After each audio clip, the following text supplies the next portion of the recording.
Kembali lagi bersama dengan saya Yuninis Rahayu, eee, diskusi, dan paparan materi. Kali ini, saya akan menyapa teman-teman, eee, visitasi akademika, kemudian rekan-rekan guru, orang tua murid yang mungkin melihat paparan materi saya. Assalamualaikum warahmatullahi wabarakatuh. Selamat sore, salam sejahtera. Semoga kita semua dalam kondisi sehat walafiat. Baik, para pendengar Budiman, kali ini saya akan membahas tentang integrasi nilai Konfusianisme khususnya dalam pembentukan profil pelajar Pancasila. Nah, eh, paparan ini sangat selaras dengan apa yang sedang pemerintah sekarang lagi membumingkan dengan metode model pembelajaran deep learning yang mendalam. Nah, baik, saya akan membahas pentingnya integrasi nilai Konfusianisme dalam pembentukan profil pelajar Pancasila. Kita semua tahu bahwa Pancasila adalah dasar negara kita. Dan saat ini dalam era pendidikan Merdeka Belajar penting bagi kita untuk menggali nilai-nilai yang dapat mendukung pengembangan karakter siswa. Konfusianisme dengan fokus pada pembentukan manusia berbudi luhur menawarkan landasan filosofis yang sangat relevan. Mari kita eksplor bersama bagaimana nilai-nilai yang dapat kita kontribusikan pada pendidikan. Next.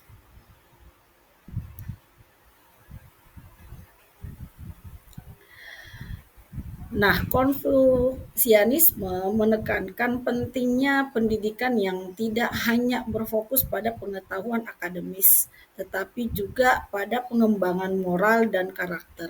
Dalam konteks ini, kita mengenal istilah self-cultivation atau pengembangan diri.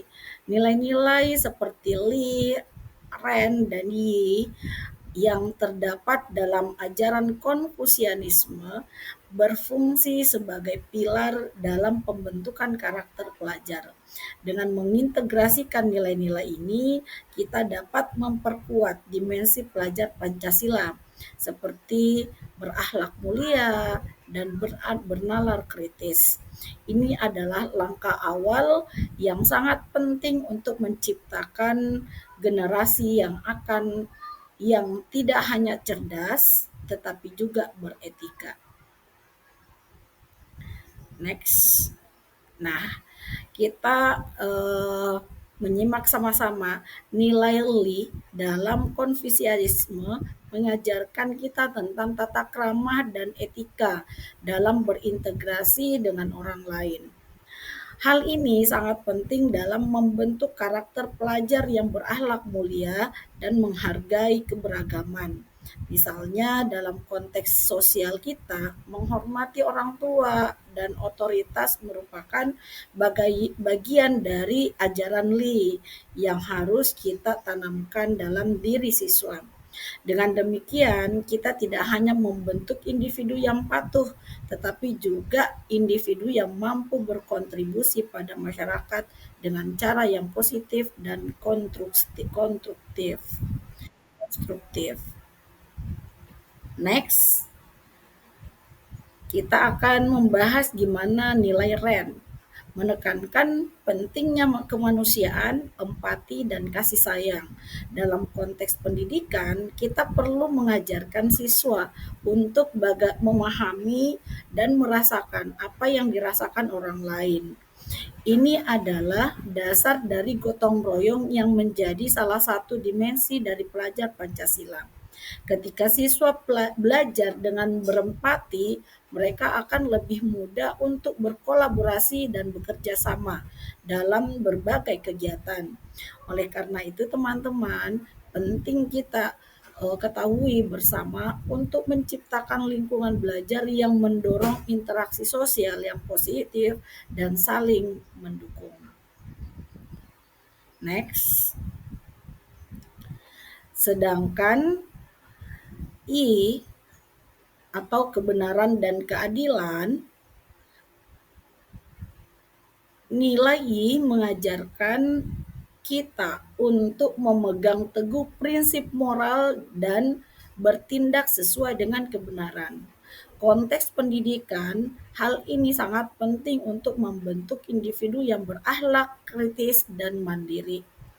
Mari kita simak bagaimana ketika siswa diajarkan untuk berpikir kritis dan membuat keputusan berdasarkan prinsip moral. Mereka akan mampu menghadapi berbagai tantangan dan mengambil keputusan yang tepat dalam kehidupan mereka. Ini adalah fondasi dari integritas yang harus kita tanamkan kuat dalam diri setiap pelajar. Next, selanjutnya. Kemandirian dalam pembelajaran. Program Merdeka Belajar menuntut siswa untuk menjadi lebih mandiri dan bertanggung jawab dalam proses belajar mereka. Dalam ajaran Konfusianisme, pembiasaan moral atau habitation sangat ditekankan. Hal ini mirip dengan konsep Aristoteles tentang praktiknya. Siswa perlu terlibat dalam tindakan nyata, bukan hanya teori. Dengan mendorong siswa untuk melakukan refleksi diri, kita membantu mereka memahami tindakan mereka dan dampak terhadap orang lain. Ini adalah langkah penting dalam membentuk karakter yang tangguh dan bertanggung jawab. Next.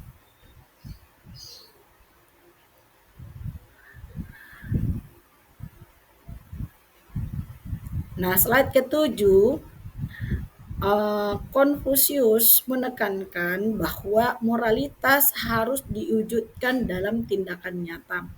Ini sejalan dengan prinsip Merdeka Belajar yang mendorong siswa untuk terlibat dalam proyek magang dan kegiatan di luar sekolah. Ketika siswa terlibat langsung dalam praktik, mereka tidak hanya belajar teori, tetapi juga mendapatkan pengalaman berharga yang akan membentuk karakter mereka. Misalnya, melalui proyek sosial, siswa dapat belajar tentang tanggung jawab sosial dan pentingnya berkontribusi kepada masyarakat.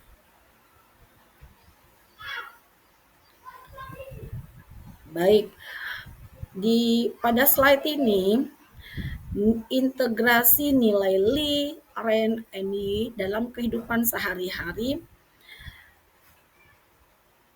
bahwa integritas nilai Li, Ren, dan Yi tidak hanya terjadi di dalam kelas, tetapi juga dalam kehidupan sehari-hari. Misalnya, nilai Li dapat diterapkan dalam tata krama sehari-hari, seperti menghormati teman, guru, orang tua. Nah, dan nilai Ren dapat diwujudkan dalam kegiatan gotong royong. Sedangkan ini dapat diterapkan dalam pengambilan keputusan kelompok. Dengan mengintegrasikan nilai-nilai ini dalam kehidupan sehari-hari, kita membantu siswa untuk memahami dan menghargai pentingnya etika dan moral dalam berinteraksi sosial dalam kehidupan sehari-hari. Next. Selanjutnya, strategi implementasi nilai Konfusianisme dalam kehidupan. Untuk mengimplementasikan nilai-nilai Konfusianisme dalam kurikulum, kita perlu merancang strategi yang tepat. Misalnya, mata pelajaran seperti pendidikan Pancasila dan kewarganegaraan dapat menjadi wadah untuk mengajarkan nilai Li, Ren, dan Yi. Selain itu, kegiatan ekstrakurikuler seperti organisasi siswa dan kegiatan sosial juga dapat menjadi plafon untuk menerapkan nilai-nilai tersebut. Dengan pendekatan yang berintegrasi, kita tidak hanya mengajarkan teori, tetapi juga memberikan pengalaman praktis yang berharga bagi siswa kita. Nah, sebagai kesimpulan dari materi ini dan menutup paparan materi saya bisa memberikan kesimpulan bahwa kita telah membahas bagaimana nilai-nilai Konfusianisme dapat memperkuat profil pelajar Pancasila di Indonesia dengan mengintegrasikan nilai Li, Ren, dan Yi dalam pendidikan. Kita tidak hanya membentuk individu yang cerdas, tetapi juga berkarakter. Harapan kita adalah agar setiap siswa dalam menjadi pelajar yang mandiri, beretika, santun, dan mampu berkontribusi positif bagi masyarakat. Mari Bapak Ibu, teman-teman semuanya, kita bersama-sama mewujudkan pendidikan yang tidak hanya berfokus kepada akademik, tetapi juga pada pengembangan karakter yang utuh. Terima kasih atas perhatian Bapak Ibu semua, teman-teman semua. Semoga materi yang beberapa menit saya sampaikan ini dapat bermanfaat atau menambah wawasan kita sedikit. Baik, saya cukupkan materi ini. Wabillahi taufiq wal hidayah. Assalamualaikum warahmatullahi wabarakatuh. Sampai jumpa di materi selanjutnya.